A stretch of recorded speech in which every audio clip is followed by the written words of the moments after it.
Hello and welcome to our own channel the triggered IAS. ये है part 3 और मैं इस लेक्चर से अपने पढ़ाने के स्टाइल में थोड़ा सा चेंज ला रहा हूँ। मैं यहाँ पे अब चैप्टर वाइज ना पढ़ाकर मैं टॉपिक वाइज पढ़ाऊँगा और उस टॉपिक से रिलेटेड जो भी कंटेंट होगी वो एनसीईआरटी से और स्टैंडर्ड बुक से दोनों को मिला करके उसके साथ में मैं यहाँ पे मैप्स और एटलस की भी मदद लूँगा।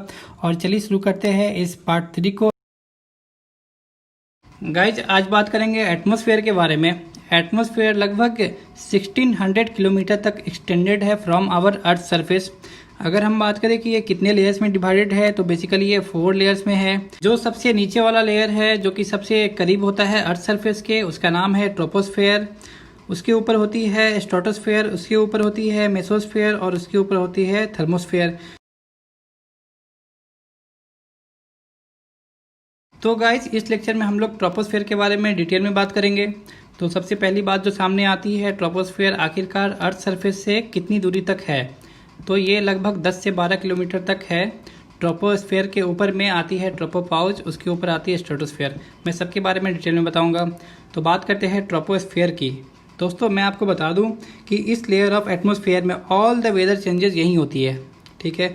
और अगर हम बात करें कि जो भी वाटर वेपर और डस्ट पाई जाती है तो एटमॉस्फेयर में बस इसी लेयर में ही वाटर वेपर और डस्ट पाई जाती है। इसका मतलब ये है कि जो भी क्लाउड फॉर्मेशन होगा वो बस ट्रोपोस्फेयर में ही होगा। और अगर हम बात करें कि ट्रोपोस्फेयर हमको किस तरह से हेल्प करता है, तो ये हमारी हेल्प करती है 2 तरीके से। पहला इन द डे टाइम और सेकेंड इन नाइट ऑल्सो। तो डे टाइम में होती क्या है कि धूप की अगर हम देखें तो रोशनी बहुत ही तेज़ है और धूप की जो भी इंसुलेशन है वो बहुत ही तेज़ होती है। अगर ये थिक कवरिंग ऑफ ट्रोपोस्फेयर ना रहे तो यहाँ पे टेम्परेचर बहुत ज़्यादा हाई हो, बट ये कवरिंग हमें बचाती है उस कड़ी धूप से और जीने लायक इन्वायरमेंट देती है। और अगर हम बात करें रात के टाइम में तो दोस्तों होती क्या है ना, दिन के टाइम में इंसुलेशन हो जाती है। उसमें क्या होती है कि धूप की रोशनी अंदर आती है हीट और एनर्जी के साथ में, तो यहाँ के एटमॉस्फेयर जो कि ट्रोपोस्फेयर में जो भी डस्ट और वाटर वेपर है वो उसे ट्रैप कर लेती है। और उसके कारण इस इंसुलेशन के कारण में यहाँ की जो अर्थ सरफेस है वो भी हीट हो जाती है। और जब रात का टाइम आता है तो यही जो भी हीट कैप्चर होता है by water vapour, dust and earth surface, ये यहाँ की टेम्परेचर को मेंटेन रखती है। नहीं तो अगर ये ट्रोपोस्फेयर का ये रोल नहीं होता तो यहाँ पे लगभग माइनस में टेम्परेचर चला जाता। और धूप जब अगर डे टाइम होता तो ये लगभग टेम्परेचर 100 डिग्री सेल्सियस से भी बहुत ज़्यादा ऊपर होता।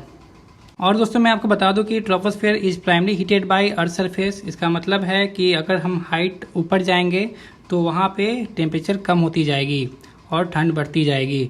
तो there is inverse relation between height and temperature in troposphere.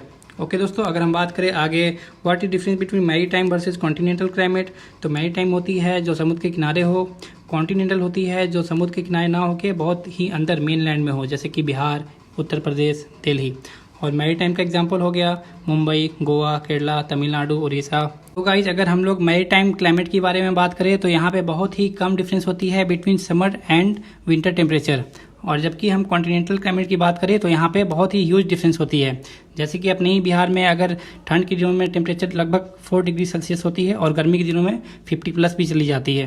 तो यहाँ पे लगभग 46 डिग्री का वेरिएशन है। जबकि अगर हम गोवा की बात करें या फिर मुंबई की बात करें तो वहाँ पे क्लाइमेट बहुत ही प्लीजेंट है, बहुत ही कम डिफरेंस होती है। Guys concept of land and sea breeze बताने से पहले मैं आपको बताना चाहूँगा कि land warms up more quickly than water bodies. इसका मतलब ये कि अगर सनलाइट पड़ती है ज़मीन पे भी और समुद्र पे भी या फिर कोई भी वाटर बॉडीज़ पे, तो जो धरती वाला पार्ट है, जो लैंड वाला पार्ट है, ये जल्दी गर्म हो जाएगा। और इसके साथ ये भी एक पहलू है कि जब रात का टाइम आएगा तो धरती जल्दी ठंडी भी हो जाएगी। तो इसी से रिलेटेड एक कॉन्सेप्ट है लैंड एंड सी ब्रीज का, तो चलिए इसको जानते हैं। तो गाइज मैं आपको पहले बताता हूँ सी ब्रीज के बारे में। सी ब्रीज का मतलब है कि समुद्र की तरफ से हवा का आना टुवार्ड्स लैंड। तो इसमें होती क्या है कि लैंड के ऊपर में टेम्परेचर ज़्यादा होती है, इसके कारण से जो एयर मॉलिक्यूल के बीच में स्पेसिंग होती है वो बढ़ जाती है और वहाँ की एयर हल्की हो जाती है। हल्की होने के कारण क्या होती है दोस्तों, वो ऊपर की तरफ चली जाती है और वहाँ पे एक वैक्यूम बन जाती है जिसके जगह पर समुद्र के तरफ से हवा आती है और उसे भर देती है। तो इससे क्या होता है, वहाँ पे जो लोग हैं उन्हें फील होता है कि हवा जो आ रही है वो समुद्र की तरफ से आ रही है। ये मेनली होती है शाम के टाइम में इन समर डेज। और इसका जस्ट अपोजिट होता है लैंड ब्रिज के साथ। और ये होती है विंटर के टाइम में। दोस्तों आपको पता है कि लैंड ज़्यादा ठंडी हो जाएगी in comparison to water bodies और ओशन। तो यहाँ पे जो लैंड के ऊपर में जो भी हवा है वो ज़्यादा डेंस हो जाएगी क्योंकि यहाँ पे कोल्ड ज़्यादा है। और अगर हम बात करें ओशन के ऊपर वाली हवा की तो यहाँ पे डेंस कम होगी in comparison to air above land. तो दोस्तों यहाँ मैं बता दूं कि अगर हाई प्रेशर की बात करें तो हाई प्रेशर बन जाती है लैंड के ऊपर में, लो प्रेशर होती है ओशन के ऊपर में। तो दोस्तों हवा किधर से किधर जाएगी, ये जाएगी high pressure to low pressure. तो यहाँ पे क्या है, लैंड टू ओशन, तो इसे ही बोलते हैं लैंड ब्रिज, जो कि अक्सर होती है विंटर के टाइम में। अब वापस से आते हैं इस इमेज पे। यहाँ पे आप देख रहे होंगे ट्रोपोपॉज लिखा हुआ है। तो बेसिकली ये acts as a lid of troposphere. तो बेसिकली यहाँ इसके ऊपर में टेम्परेचर इन्वर्जन हो जाता है। इसका मतलब है कि दोस्तों अगर हम अर्थ सरफेस से ऊपर की तरफ जाएंगे तो with increase in height temperature कम होता जाएगा, लेकिन इस ट्रोपोपॉज के ऊपर अगर हम जाएंगे तो with increase in height temperature भी इंक्रीज होगा। ये मेनली होता है due to presence of ozone layer. तो बेसिकली ये जो ट्रोपोपॉज है उसके जस्ट थोड़ा सा ऊपर यहाँ पे इस रेंज में होती है आइसोथर्मल जोन।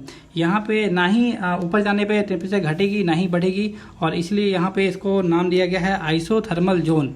दोस्तों अब बढ़ते हैं आगे की तरफ। मैं आपको एक बात और बता दूं फिर से कि जिन लोगों ने हमारी पार्ट 1 और पार्ट 2 नहीं देखी है पहले वो देख ले, इससे आपको कॉन्सेप्ट समझने में और क्लैरिटी आएगी। तो गाइज बहुत मेहनत से मैंने आप लोगों के लिए ये दोनों पिक बनाई है। पहला में मैं आपको समझाऊंगा जोन ऑफ कन्वर्जेंस और सेकंड पिक में मैं आपको समझाऊंगा zone of divergence. Basically zone of convergence में होता ये है कि बीच में अगर लो प्रेशर क्रिएट हो रहा है तो जहाँ पे लो प्रेशर है उसको भरने के लिए साइड साइड से चारों तरफ से वहाँ पे हवा आएगी, ठीक है, ताकि वो भर जाए। तो वहाँ पे जब बहुत सारी हवा हो जाएगी तो वो कोशिश करेगी ऊपर जाने की, है ना, क्योंकि उसको एक एस्केप जगह चाहिए जहाँ से वो बाहर निकल सके। तो वो जाएगी ऊपर और ऊपर जाके फैल जाएगी। तो इसे बोलते हैं जोन ऑफ कन्वर्जेंस। जो नीचे में ये जो रेड कलर का सर्कल है बड़ा वाला, ये है जोन ऑफ कन्वर्जेंस, क्योंकि यहाँ पे एयर कन्वर्ज कर रही है। और अगर हम बात करें दूसरी पिक की तो यहाँ पे है बीच में हाई प्रेशर। तो यहाँ से क्या है, हवा बाहर की तरफ जाएगी क्योंकि high pressure to low pressure हवा जाती है। तो दोस्तों यहाँ आप देखेंगे कि हवा आएगी कहाँ से, तो ये आती है ऊपर की तरफ से, और ऊपर से स्लोली ये नीचे की तरफ आएगी और जो वहाँ पे जो हाई प्रेशर बनती है वहाँ से उस हवा को बाहर निकाल देगी। तो इसे हम लोग बोलते हैं जोन ऑफ डाइवर्जेंस। ये दोनों कॉन्सेप्ट हम लोगों को बहुत ही ज़्यादा हेल्प करने वाली है। दोस्तों जैसा कि आपको फोटो में नज़र आ रहा होगा, यहाँ पे 3 टाइप्स की विंड है। पहली है ट्रॉपिकल ईस्टर्लीज, सेकेंड है वेस्टर्लीज और थर्ड है पोलर ईस्टर्लीज। तो उससे पहले हम समझते हैं what is equilateral low pressure zone. Basically ये पड़ती है इक्वेटर के ऊपर। तो दोस्तों यहाँ पे इक्वेटर पे इंसुलेशन बहुत ज़्यादा होती है, सनलाइट से हीट और एनर्जी बहुत ज़्यादा आती है। तो यहाँ पे due to temperature rise air के बीच में जो भी स्पेस है वो बढ़ जाती है और यहाँ की जो हवा है वो ऊपर चली जाती है। तो ऑटोमेटिकली यहाँ पे एक लो प्रेशर क्रिएट हो जाता है। और अगर हम बात करें साउथ पोल और नॉर्थ पोल की तो यहाँ पर भी ड्यू टू टेम्परेचर बहुत ही कम होती है, ठंड बहुत ज़्यादा होती है, तो एयर यहाँ का डेंस होता है, उसके कारण यहाँ पे हाई प्रेशर होती है। तो गाइज आपको ये समझ में आ गया कि ऊपर में ये यहाँ पे हाई प्रेशर है और ये बीच वाला जो पोर्शन है इक्वेटर के ऊपर वाला ये है लो प्रेशर। तो गाइज यहाँ पे मैं आपको ये भी बता दूँ, जो ITCZ है इसका मतलब कि इंटर ट्रॉपिकल कन्वर्जेंस जोन, इसी को इक्विलेटरल लो प्रेशर बेल्ट भी बोलते हैं और इसी को डोल्ड्रम भी बोलते हैं। और इस रीजन की खासियत यह है कि यहाँ पे ह्यूमिडिटी बहुत ज़्यादा होगी और यहाँ पे एयर ग्रेडियंट मतलब कि विंड बहुत ही कम होगी और यहाँ पे हाई एंड राइजिंग एयर होगी, जिसके कारण कि लो प्रेशर क्रिएट होगा। और एक तरह से बोल सकते हैं कि यहाँ पे एक काल्मनेस का माहौल होता है। गाइस यहाँ पे हम लोग पोलर ईस्टर्लीज, वेस्टर्लीज और ट्रेड विंड के बारे में बात करेंगे। ये तीनों को प्लानिटरी और प्रीवेलिंग विंड भी कहा जाता है, क्योंकि ये थ्रू आउट द प्लानिट यहाँ पे होते हैं, थ्रू आउट द प्लानिट, और प्रीवेलिंग इसलिए क्योंकि ये थ्रू आउट द ईयर होते हैं। गाइज हॉर्स लैटिट्यूड को बताने से पहले मैं आपको यहाँ पे दिखाऊंगा कि देखिए जो बीच वाला पार्ट है इक्वेटर वाला पार्ट, यहाँ पे है लो प्रेशर, उसके ऊपर में सब ट्रॉपिकल हाई प्रेशर है, उसके ऊपर में फिर से लो प्रेशर है और पोल के पास में हाई प्रेशर होती है। तो अब आते हैं ये सब ट्रॉपिकल हाई प्रेशर जोन, इसको कि हम लोग हॉर्स लैटिट्यूड भी बोलते हैं, जो कि होती है करीब 30 डिग्री नॉर्थ और साउथ दोनों तरफ। ठीक है दोस्तों, क्यों बोलते हैं इसे हॉर्स लैटिट्यूड, क्योंकि यहाँ पे जो समुद्र में जो भी माहौल होता है वो बहुत ही काल्म वाला होता है। यहाँ पे बिल्कुल ड्राई एयर होती है, ठीक है। और पुराने ज़माने में यहाँ पे शिप का मूवमेंट बहुत ही कम हो जाता था due to less speed of wind, इसलिए वहाँ पे अगर शिप पे घोड़े वरे हैं तो उसको पानी में ही फेंक दिया जाता था, इसलिए इसका नाम पड़ गया हॉर्स लैटिट्यूड। अगर हम इस रीजन की खासियत के बारे में बात करें तो यहाँ पे एयर होती है बिल्कुल ड्राई, रेनफॉल ना के बराबर होती है, विंड भी बहुत कम होती है। इसलिए गाइज यहाँ पे शिप को मूव करना बहुत ही मुश्किल होता है और यहाँ पे वेट को कम करने के लिए घोड़े और फिर जो भी फालतू के सामान है उसको पानी में फेंक दिया जाता था ताकि शिप का मूवमेंट हो सके। गाइज अब हम बात करेंगे ट्रेड विंड के बारे में। ट्रेड विंड को ही बोलते हैं ट्रॉपिकल ईस्टर्लीज। ईस्टर्लीज इसलिए क्योंकि जो हवा होती है वो ईस्ट के तरफ से अंदर आती है, या फिर वो नॉर्थर्न हेमिस्फीयर हो या फिर साउथर्न हेमिस्फीयर हो, दोनों जगह से ये ईस्ट की तरफ से ही हवा आएगी।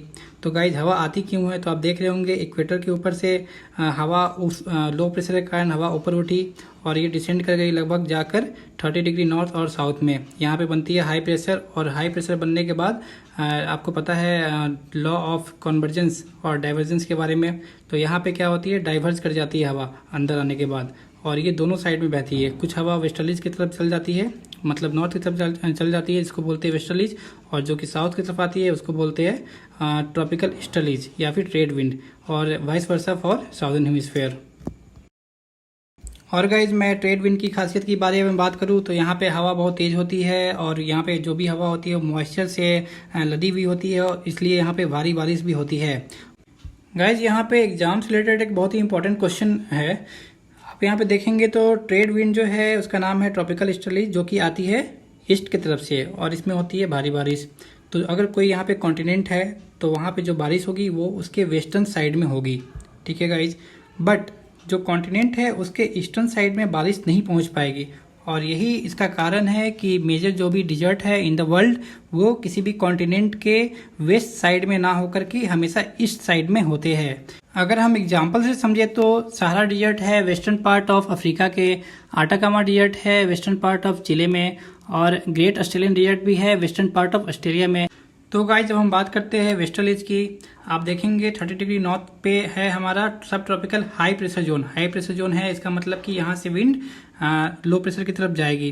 तो देखिए सब पोलर लो प्रेशर की तरफ विंड जा रही है और इसी विंड को बोलते हैं वेस्टर्लीज। इसका डायरेक्शन है फ्रॉम वेस्ट टू ईस्ट, इसलिए फ्रॉम वेस्ट आ रही है इसलिए इसका नाम है वेस्टर्लीज। दोस्तों अगर हम यहाँ पे अगर बात करें कि हवा की रफ्तार क्या होती है तो वो बहुत ही तेज होती है। एक तरह से हम बोल सकते हैं कि वो बहुत वायलेंट होती है। In northern hemisphere there is complex mix of land and ocean, इसलिए यहाँ पे वेदर भी बहुत जल्दी वेरी करती है। और वैसे ही अगर हम साउदर्न हेमिस्फीयर में देखें तो यहाँ पे कुछ टर्म्स दी गई है, रोरिंग 40s, फ्यूरियस 50s और स्क्रीमिंग 60s। दोस्तों मैं बता दूं 40 डिग्री साउथ से लेकर के 50 डिग्री साउथ तक के बीच में का जो रीजन है उसको बोलते हैं रोरिंग 40s, जो 50s के रेंज में है उसको बोलते हैं फ्यूरियस 50s, और जो 60s के रेंज में है उसको बोलते हैं स्क्रीमिंग 60s।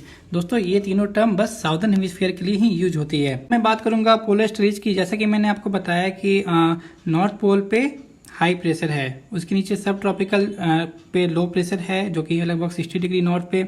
तो यहाँ पे क्या होती है, high pressure to low pressure हवा जाती है। इसका मतलब ये ईस्ट की तरफ से हवा आएगी, इसका इसलिए नाम में यहाँ पे रखा गया है पोलर ईस्टर्लीज। और यहाँ पर हाईली वेरिएबल विंड होती है। जबकि अगर हम बात करें कि विंड कैसी होती है तो बहुत ठंडी होती है और ड्राई होती है।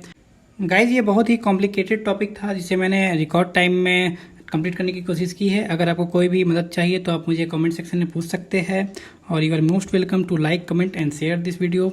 एंड गाइज इस कोविड के टाइम में आप अच्छे से रहिए, टेक केयर एंड गुड।